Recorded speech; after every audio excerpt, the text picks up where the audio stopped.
له شيطانا فهو له قرين صدق اللہ العظیم۔ میرے محترم بھائیوں بزرگوں، ایک کامیاب گھرانہ کیا ہوتا ہے تو اس سے متعلق حضرت محمد صلی اللہ تعالی علیہ وسلم کی کیا سنتیں ہیں وہ عرض کی جا رہی تھی۔ اس میں ہر انسان چاہتا ہے کہ میری جان محفوظ ہو، میرا مال محفوظ ہو، میری عزت آبرو محفوظ ہو، میرا گھر لڑائیوں جھگڑوں نفرتوں سے محفوظ ہو۔ اس کے لیے سنتیں عرض کی جا رہی تھیں، تو اسی میں جان، انسان کی جان کی حفاظت ہو، کچھ سنتیں عرض کی تھی، اور یہ بات عرض کی تھی کہ انسان کی جان میں یہ بات بھی آتی ہے کہ صحت ہو، ایک صحت مند گھرانہ ایک تو اللہ کی طرف سے ہوتے ہیں، بسا اوقات بیماریاں آ جاتی ہیں، ایک ہماری بیماریاں ہمارے ہاتھوں کی، ہمارے اعمال کا نتیجہ ہوتی ہیں، ہماری اپنی غفلتوں کی وجہ سے ہوتی ہیں، اور ہم ہی ایسا طرز زندگی اختیار کرتے ہیں کہ ہم بیماریوں کو چنتے ہیں۔ اس میں نے کچھ عرض کیا تھا کہ قرآن حدیث میں ہم غور کریں گے تو ہمیں یہ چیز نظر آئے گی کہ جو چیزیں صحت کے لیے مضر ہیں، کھانے کی، پینے کی، ان سے بچنا ہے، اور ہمارا دین ہمیں یہی کہتا ہے۔ اور ایسے ہی نیند، اچھی نیند آج کل بتائی جا رہی ہے کہ یہ ہمارے بڑے مسائل کا حل ہے، تو اپنے سونے اور جاگنے کے نظام کو صحیح کرنا۔ آپ ہمیں دیکھیں کہ ہماری ساری زندگی بگڑ چکی ہے، اس میں کوئی چیز اپنی جگہ پہ نہیں ہے، تو نتیجہ اچھا کہاں سے نکلے گا؟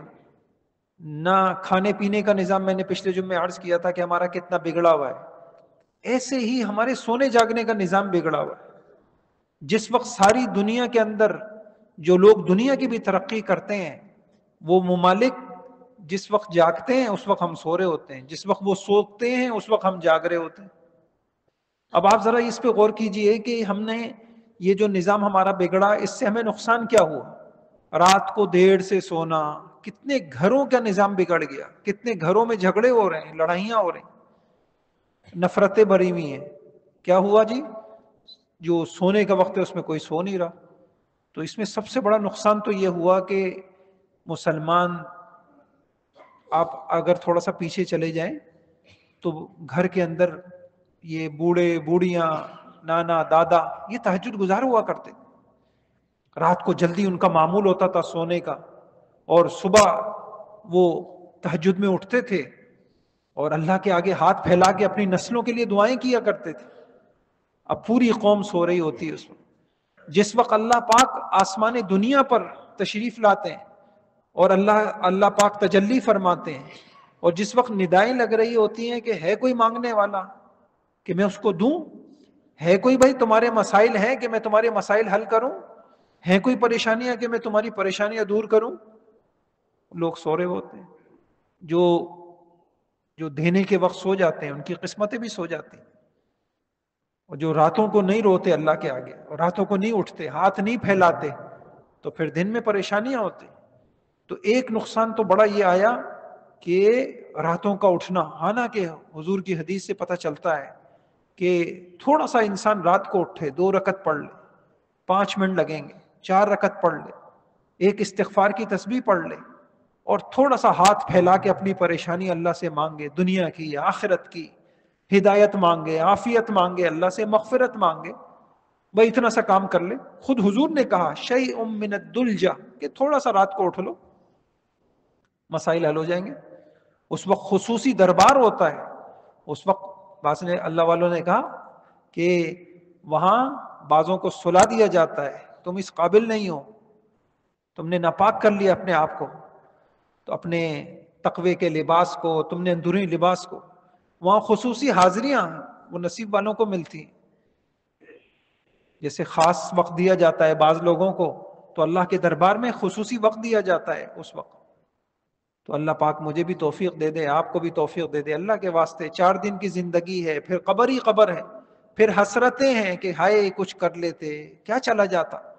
آپ دیکھیں نائٹ ڈیوٹیاں کر رہے ہوتے ہیں لوگ، 4 پیسے کے خاطر نائٹ ڈیوٹی ہو سکتی ہے، تو اپنے رب سے تعلق بنانے کے لیے میں کہا 10 اسباب ہیں علماء نے لکھا بڑی کتابوں میں اللہ کی محبت کے، ایک بڑا سبب رات کا اٹھنا ہے کہ جب اللہ کی رحمت پہلے آسمان پر یہاں ہوتی ہے اور تجلی فرما رہی ہوتی ہے، اس وقت اللہ سے تعلق بنانا، اللہ کی محبت حاصل کرنا بہت آسان ہے،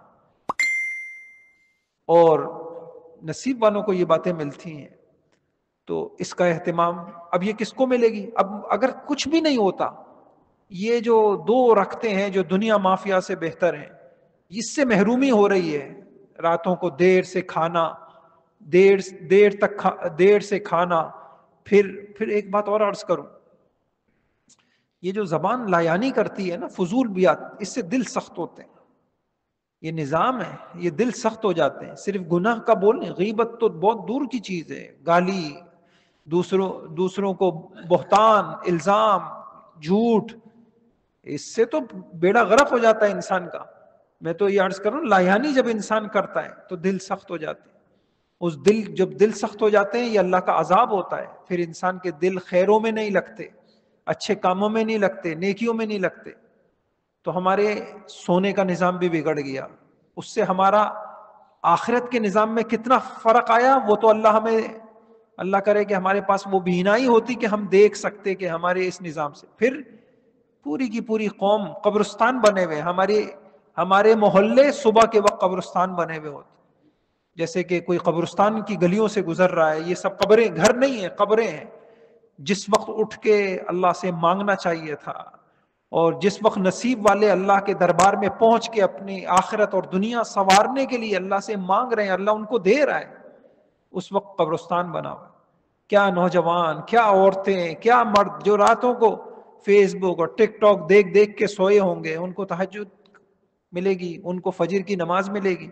یہاں پہ گرہیں لگاتا ہے شیطان، آگے میں حدیث عرض کروں گا، یہاں گدی پہ گرہیں لگاتا ہے، ایسے لوگوں کو سلا دیا جاتا ہے، ان کو اس قابل نہیں سمجھا جاتا۔ تو بھائی اللہ کے واسطے اپنے گھروں کے سونے جاگنے کے نظام کو صحیح کریں، ہم کچھ نہ کر کے جائیں، اپنے بچوں کو یہ اچھی زندگی دے کے جائیں، رات کو جلدی سونا ہے، صبح جلدی اٹھنا ہے۔ انگریز کرتے ہیں کہ جی بے ترقی کر لی، ان کی اچھی چیزیں تو ہم لیتے نہیں ہیں۔ وہاں جا کے کوئی دیکھے بوڑھا بھی اور بوڑھی بھی جو صبح واک کر رہے ہیں اور ورزش کر رہے ہیں اور صبح جلدی اٹھ رہے ہیں، ان کا سارا اب دیکھیں نا کتنا بجلی کا نظام، سارا بجلی لوڈ شیڈنگ، اور اس کے اوپر ہم رو رہے ہیں، تو اس کی ضرورت ہی نہ پڑے اگر صبح اب کتنے بجے ہماری، اور جیسے جیسے ہم زندگی گزر رہی ہے، یعنی ہمارے بچپن میں ہم دیکھیں 10 بجے 11 بجے دکانیں کھل جاتی تھی، اب 10 بجے تک کھل جاتی تھی مارکیٹیں، آگے جائیں تو اب جو ہے وہ صاحب جو ہے صبح ہو رہی ہوتی ہے ظہر کے وقت، اب تو ظہر کی نماز بھی سونے میں جا رہی ہے، یعنی اب نوعیت یہاں تک پہنچ گئی میں جا کے سوؤں گا، اور صبح فجر کے قریب سوتے ہیں، فجر گئی، ظہر گئی، یہ تو نحوست ہی نحوست ہے، عذاب ہی عذاب ہے، دل کا عذاب، جسمانی عذاب، روحانی عذاب اللہ پاک کا، سب کچھ بگڑ گیا ہے ہمارا۔ یہ نسل کہاں سے تیار ہو رہی ہے؟ کیوں ہم نے اس چیز کو اہمیت نہیں دی؟ ڈگریاں پکڑا کے کیا ہوگا؟ چند جو ہے ملازمتیں لگ جائیں گی، چند پیسے آ جائیں گے، نظام تو سارا بگڑا ہوا ہے۔ تو اللہ کے واسطے اس کی کوشش کریں، اور کوئی چیز بھی مشکل نہیں ہوتی، انسان باہمت ہو، سب یوں کر رہے ہیں بھائی، سب اگر کسی کا کہ کامیابی کے راستے پہ، صحیح راستے پہ اکیلے چلو، یہ مت دیکھو کہ کون کیا کر رہا ہے، سب گڑھے میں گر رہے ہیں، سب نے غلط طرز زندگی اختیار کر لیا، تو میں بھی اسی وجہ سے کر لوں، یہ کوئی بات نہیں ہوئی۔ ابھی بھی ہیں بعض لوگ، مجھے 1-2 سال پہلے ایک صاحب ماشاءاللہ نارتھ میں ایچ بلاک میں کہنے لگے ہمارا سارا گھرانہ تہجد کے وقت اٹھ جاتا ہے، ہیں ایسے لوگ ماشاءاللہ، تہجد کے وقت سب اٹھ گئے، گھر میں بھی بچے بھی اٹھ گئے، بچیاں بھی اٹھ گئیں، کتنے خوش نصیب لوگ ہیں، کیا خدا کی رحمتیں اس گھرانے پہ نازل ہوتی، اور کتنی پھٹکار نازل ہوتی ہوگی ان گھروں پر جن گھروں میں فجر نماز، دن کی ابتدا، زندگی کی ابتدا، سونا موت ہے، ایک نئی زندگی اللہ دے رہے ہیں، اور ان گھروں کی ابتدا ہو رہی ہے اللہ کی اتنی بڑی نافرمانی سے، اتنی بڑی نافرمانی۔ نتیجہ کیا ہے؟ سونے کا نظام خراب ہو گیا، جاگنے کا نظام خراب ہو گیا، تو اچھا، پھر حضور علیہ السلام کا نظام کتنا پیارا تھا، قیلولے کا نظام. آج دنیا اس طرف آ رہی ہے کہ دن میں تھوڑے سے وقت قیلولہ کرنا، 15 منٹ کا ہو، 20 منٹ کا. اور واقعی ایسی برکتیں اللہ نے رکھی ہیں صحت کے حوالے سے اس چیز. حضور علیہ الصلوۃ والسلام نے یعنی سفر میں بھی اور جنگ میں بھی اللہ کے نبی نے قیلولہ نہیں چھوڑا. وہ جو روایت مشہور آتی ہے کہ آپ جو ہے آ رہے تھے ایک سفر سے واپسی پر اور دوپہر کا وقت ہوا تو آپ قیلولے کے لیے لیٹ گئے، اور اس پر جو ہے وہ ایک دیہاتی آیا اور وہ دیکھ رہا تھا، اور اس نے جو ہے تلوار اٹھا لی حضور کی اور کہا کہ من یمنعک منی، اب تجھے کون بچائے گا. قیلولہ کیا. تو یہ نظام ہوتا ہمارے پاس. اٹھ گئے تو پھر بس لگ گئے، جیسے کولو کے بیل میں جو ایک جت جاتا ہے ایسے لگ گئے کمانے میں، لگ گئے بازاروں میں، پیسوں میں. صحت بہت بڑی نعمت ہے. ایمان کے بعد اگر کوئی نعمت ہے سب سے بڑی، وہ بنگلہ نہیں ہے، وہ کوٹھی نہیں ہے، وہ گاڑی نہیں ہے. اگر کسی کو اللہ نے صحت دی ہے، یہ پوچھیں ان لوگوں سے جو بستروں پہ پڑے ہوئے ہیں اور ترس رہے ہیں اور کہتے ہیں کہ جیسے آپ چل رہے ہیں کاش کہ ہم بھی ایسے چل پاتے، جیسے آپ دوڑتے بھاگ رہے ہیں کاش جیسے آپ کا دل دماغ صحیح ہے، بھوک لگتی ہے، کھانا ہے، سونا ہے، نیند آ جاتی ہے. ان نعمتوں کو لوگ ترس رہے ہیں. تو بھائیوں یہ کروڑوں کی مشین اللہ نے دی ہے، کروڑوں کی مشین. گاڑی ہے اس کو چیک کراتے ہیں، جی میں نے اتنے لاکھ کی گاڑی لی ہے اور اس کو دیکھ، اس کا آئل بھی دیکھنا ہے اور اس کی انجن میں کوئی مسئلہ نہ آ جائے یہ بھی دیکھنا ہے، یہ بھی دیکھنا ہے. اور ایسی بڑی مشین اللہ نے دی ہے. یہ دماغ، خدا نخواستہ دماغ میں کچھ ہو جائے، جائے نیرو سرجن کے پاس، وہ کہتے ہیں نہیں بھائی یہ نظام تو ہمیں نہیں سمجھ میں آیا، اور دل کو کچھ ہو جائے. تو یہ سارا نظام کہاں سے فرق آیا کہ ہم نے اس مشین کی قدر نہیں کی. اس کو کب آرام دینا ہے، اس کو کتنا آرام دینا ہے، اور اس مشین کو کیسے کام میں لینا ہے، یہ اللہ کے. اب پھر کوئی آدمی کہے کہ میری دعائیں، جب ہم سارا نظام بگاڑ لیتے ہیں پھر کہتے ہیں اے اللہ صحت دے دے، کہتے ہیں میری تو دعائیں قبول ہی نہیں ہوتی. وہ رب بھی کہے گا کہ تکوینی اس کا ایک نظام ہے، اس نے ضابطے بنا کے دے دیے ہیں. یہ ضابطہ ہے صحت کا، یہ ضابطہ ہے بیماریوں کا. اس راستے پہ چلو گے صحت ملیں گی، اس راستے پہ چلو گے بیماریاں ہیں. اس راستے میں برکتیں ہیں، اس راستے میں بے برکتیاں ہیں. اس راستے پہ عروج ہے، اس راستے پہ زوال ہے. پھر کہتے ہیں مسلمان جو ہے وہ اتنا پٹ رہا ہے، دعائیں قبول کیوں نہیں ہوتی؟ اس نے نظام دیا تھا عروج کا، ایک مسلمانوں کی وحدت کا نظام دیا تھا، وہ سارا نظام توڑ پھوڑ کے اب کہتے ہیں کہ یا اللہ. مجھے ایک حدیث یاد آئی، دو شخصوں کا جھگڑا ہوا آپس میں، حضور علیہ السلام کے پاس آ گئے، اور جھگڑا کچھ اس قسم کا ہوگا، ایک نے دوسرے سے کچھ قرضہ لیا اور قرضہ لینے کے بعد قرضہ واپس کر دیا، لیکن وہ جو ہے قرضہ واپس کر دیا، لیکن اس نے کیا کیا، جیسے کہتے ہیں آج کل ریسیونگ لیتے ہیں، وہ لے نہیں سکا کہ بھائی اس بات مجھے لکھ کے دے دو کہ میں نے تم کو دے دیا ہے. اب اس میں شرارت تھی، وہ دوبارہ اس کے مانگنے لگا، وہ کہہ رہا میں نے دے دیا ہے، وہ کہہ رہا نہیں کہاں دیا ہے بتاؤ. جھگڑا حضور علیہ السلام کے پاس آیا، آپ نے ایک شخص کے بارے میں فیصلہ کر دیا بھائی دو اس کا قرضہ. اب وہ جاتے ہوئے کہنے لگا حسبنا اللہ ونعم الوکیل. حضور کے سامنے کہہ رہے حسبنا اللہ ونعم الوکیل، میرے لیے اللہ کافی ہے. تو حضور اس کے اس جملے پہ ناراض ہو گئے. کہا پہلے ہی ہوشیاری سے کام لینا تھا، سمجھداری سے کام لینا تھا، پھر پڑھنا تھا حسبنا اللہ ونعم الوکیل. تو تم نے پہلے سمجھداری سے کام نہیں لیا، اب پڑھتے ہو حسبنا اللہ ونعم. دیکھیں یہ حضور کی حدیث سنا رہا ہوں. تو ہم نے پہلے سمجھداری سے کوئی کام نہیں لیا کہ صحت کا نظام کیا ہے، پھر کہتے ہیں یا اللہ صحت دے دے. سارا نظام بگاڑ کے اب کہتے ہیں یا اللہ میں اتنا بیمار ہوں، بڑی دعائیں کرائی ہیں، صحت نہیں مل رہی. تو نظام اس کا طے ہے، اور تکوینی نظام میں رحم نہیں ہے. عجیب بات، کسی بڑے نے کہا تکوینی نظام میں رحم نہیں ہے. ہم نے طے کر دیا ہے یہ نظام، تمہاری مرضی، یہ لو یا یہ لو، یہ نظام لو یا یہ لو. تم اگر ذلتوں کو اختیار کرو گے اپنے اختیار سے تو پھر مجھ سے نہیں کہنا کہ یا اللہ عزت دے دے. تم اگر بیماریاں اختیار کرو گے اپنے نظام سے پھر مجھ سے نہیں مانگنا. تو اللہ مجھے بھی سمجھ دے دے، آپ کو بھی سمجھ دے دے، اس کا اہتمام کریں. اسی میں میں نے عرض کیا نا کہ یہ کروڑوں کی مشین ہے، یہ دین ہے، ہمارا دین. میں نے آپ سے کہا کہ ایک حدیث ہے من کان لہ شعر فل، اللہ نے آپ کو بال دیے ہیں، اس بالوں کا بھی اکرام کرو. حالانکہ اگر کسی کے بال نہ بھی ہوں تو زندگی کی گاڑی میں کوئی فرق نہیں آتا، خوبصورتی کے لیے. تو گردہ اللہ نے دیا ہے، جگر اللہ نے دیا ہے، دماغ اللہ نے دیا ہے، معدہ اللہ نے دیا ہے، یہ کتنی بڑی لاکھوں کی نعمتیں. تو اس میں ایک نظام یہ بھی ہے کہ ہماری زندگی جو مغربی زندگی ہے نا اس کا خاصہ ہے لذت اور آسانی، سہولت. مسلمان کی زندگی جفا کشی والی ہوتی. آپ دیکھیں نبیوں کی زندگی دیکھیں، صحابہ کی زندگیاں دیکھیں، اس میں جفا کشی ہے. اور تو اس میں اللہ مجھے بھی توفیق دے، آپ کو بھی توفیق دے، انسان کو اپنی صحت کے لیے، چہل قدمی کے لیے اور ورزش کے لیے وقت نکالنا چاہیے. جو لوگ نہیں نکالتے وہ پھر زندگی بھر پھر آخر میں حسرت کرتے ہیں، افسوس کرتے ہیں غلط کیا ہم نے. اور جو کامیاب قسم کے لوگ ہوتے ہیں وہ معتدل زندگی گزارتے ہیں. کتنا وقت حق اللہ کو دینا ہے، کتنا وقت حق العبد کو دینا ہے، کتنا وقت دین کو دینا ہے، کتنا وقت دنیا کو دینا ہے، کتنا وقت اپنی. وہ جو صحابی نے کہا تھا ان لنفسک علیک حقا، تمہارے جسم کا بھی، تمہاری ذات کا بھی تمہارے اوپر حق ہے. اتنا پیارا دین ہے. وہ مشہور حدیث ہے بخاری شریف کی، حضرت سلمان فارسی رضی اللہ عنہ کو ابو الدرداء رضی اللہ عنہ کا بھائی بنا دیا. اور وہ گھر میں گئے تو دیکھا کہ بیوی پراگندہ ہے. کہا بہن یہ حلیہ کیسا ہے؟ عورت ہوتی ہے اپنے آپ کو بناتی ہے، سنوارتی ہے، یہ گھر اجڑا ہوا کیوں ہے؟ کہ تمہارے بھائی ابو الدرداء کو کوئی رغبت ہی نہیں ہے، میں کس کے لیے سنوروں؟ بس اللہ اللہ کر رہے ہیں، آخرت میں لگے ہوئے.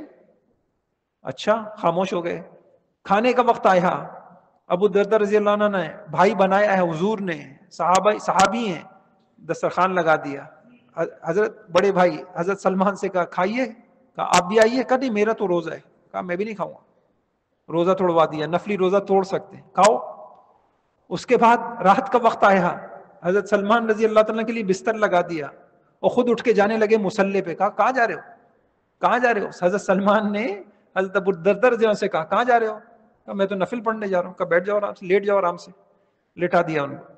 لیکن ادھر تو اندر لگی ہوئی تھی، جس کے معمول ہوتے ہیں اس سے رہا نہیں جاتا. انہوں نے کہا چلو آنکھ بند کر لیتا ہوں جھوٹ موٹ، جیسے یہ سو جائیں گے پھر اٹھ جاؤں گا. اب اٹھ کے جانے لگے. حضرت سلمان نے پھر بٹھا دیا. اب جب رات کا آخر پہر ہوا تو ان کو کہا اٹھو اب پڑھو نہ. آخری پہر خود بھی اٹھ کے پڑھی، خود بھی. صبح کو یہ شکایت لے کے، صبح کو حضرت سلمان نے کہا سارا ان لنفسک علیک حقا. دیکھو ہر چیز کے حقوق ہیں، اللہ کا بھی حق ہے، مہمان کا بھی حق ہے، گھر والوں کا بھی حق ہے. ان لنفسک علیک حقا، تمہاری اپنی ذات کے بھی تم پر حق ہیں.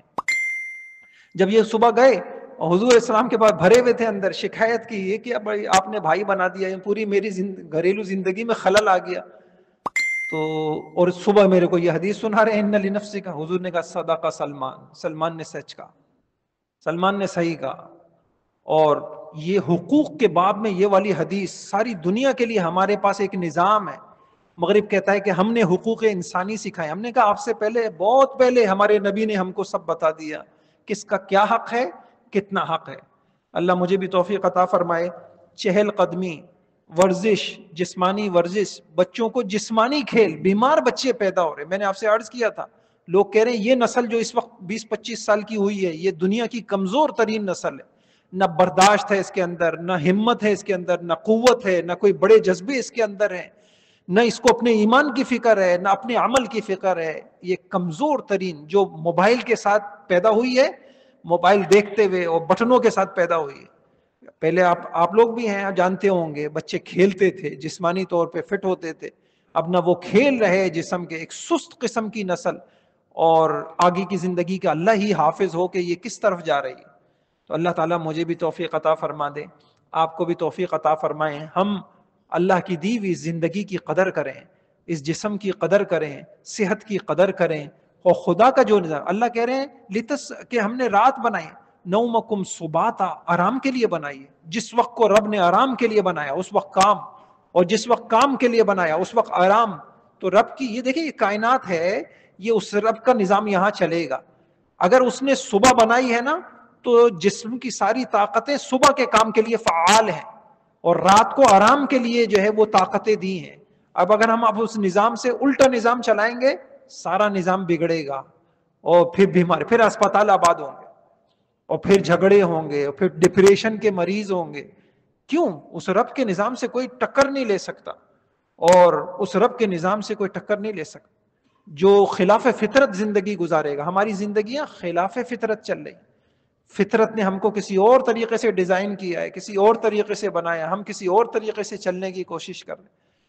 اللہ تعالی ہم سب کو عمل کی توفیق عطا فرمائے. ہم خود بھی اپنے لیے ایک اچھی زندگی کا انتخاب کریں، کھانا سیکھیں، پینا سیکھیں، وقت پہ سونا سیکھیں، اٹھنا سیکھیں، عمل سیکھیں، اور اللہ تعالی ہمیں اعتدال والی زندگی نصیب فرما دے. اعتدال سیکھیں اور بے برداشتی اور عدم برداشت، خاموش رہنا سیکھیں. خاموش رہنا سیکھیں، یہاں سے مسئلے بہت سارے حل ہو جاتے ہیں. اللہ عمل کی توفیق عطا فرمائے. وآخر دعوانا الحمدللہ.